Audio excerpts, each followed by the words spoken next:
Hello people, Namaste, welcome back to my channel.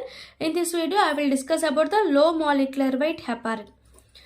In previous video I discussed about the unfractioned heparin. But in this video I want to discuss about the low molecular weight heparin. In low molecular weight heparin generally has the parin. It ends with parin. There are 4 drugs. Parin ends with parin like reviparin, ardiparin. Next one is dalteparin, anoxaparin. These are the 4 drugs comes under low molecular weight heparin. Next, what is the mechanism of action of low molecular weight heparin?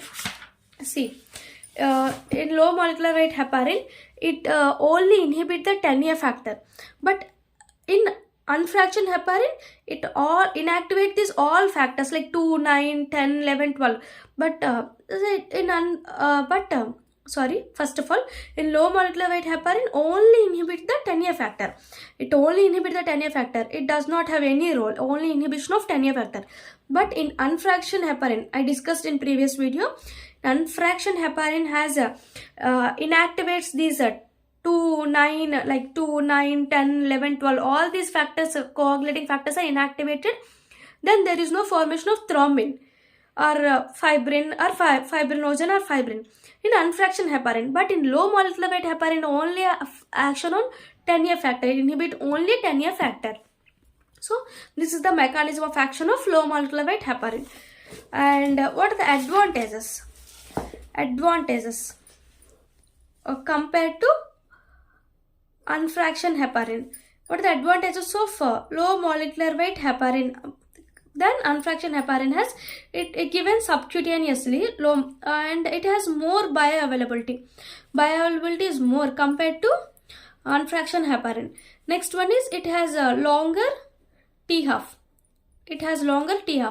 Next one is APTT monitoring.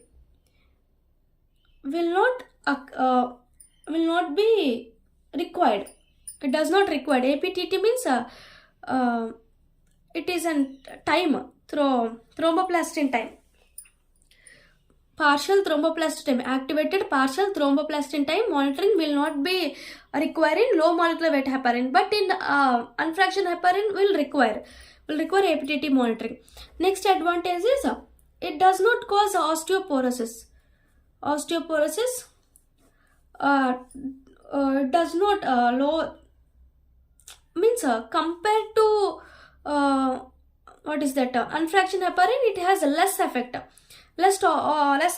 osteoporosis in low molecular weight heparin compared to unfractioned heparin. These are the advantages. First one is it has more bioavailability and more T-half and no required monitoring of APTT.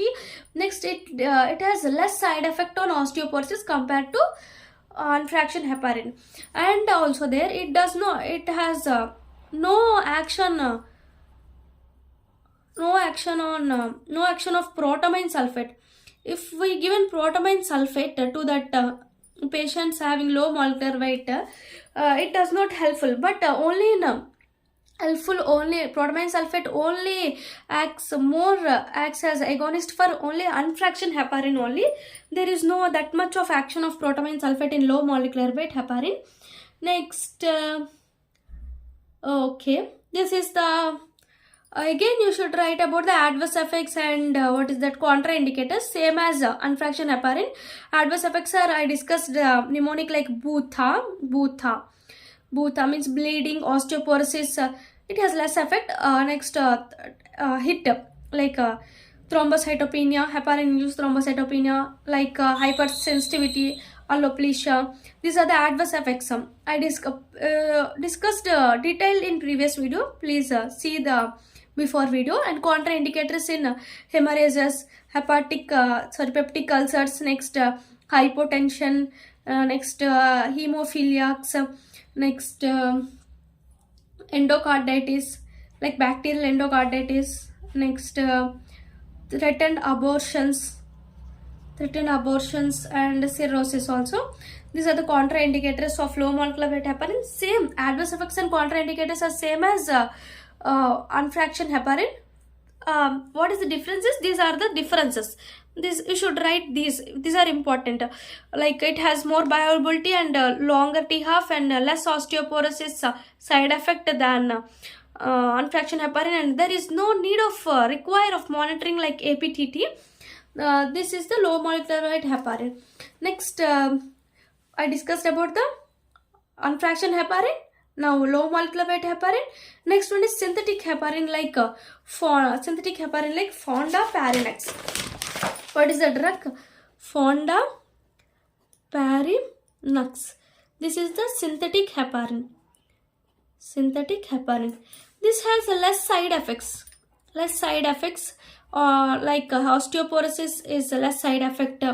And next one, HIT, thrombocytopenia. This is used because which has less side effects like osteoporosis. HIT will not that much. There is no that much side effects compared to the low molecular weight heparin and unfractioned heparin. This have low side effects like osteoporosis, and HIT has HIT. Next, generally these fondaparinux are used mainly in like DVT, deep vein thrombosis. Next, pulmonary embolism. Who has thrombosis? Deep vein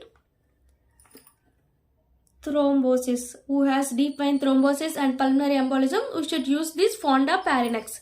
Fondaparinux is used in DVT and pulmonary embolism. It has because it has less side effects like osteoporosis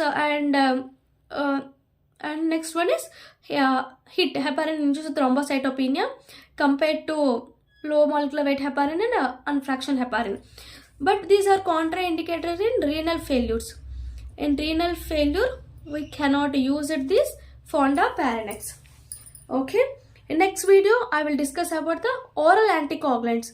So I totally discuss about the parental anticoagulants like unfractioned heparin, low molecular weight heparin, and synthetic heparin. In the next video, I will discuss about the oral anticoagulants like warfarin, decumarol. These are the important questions for university exams. Thank you. Please subscribe my channel and please support us.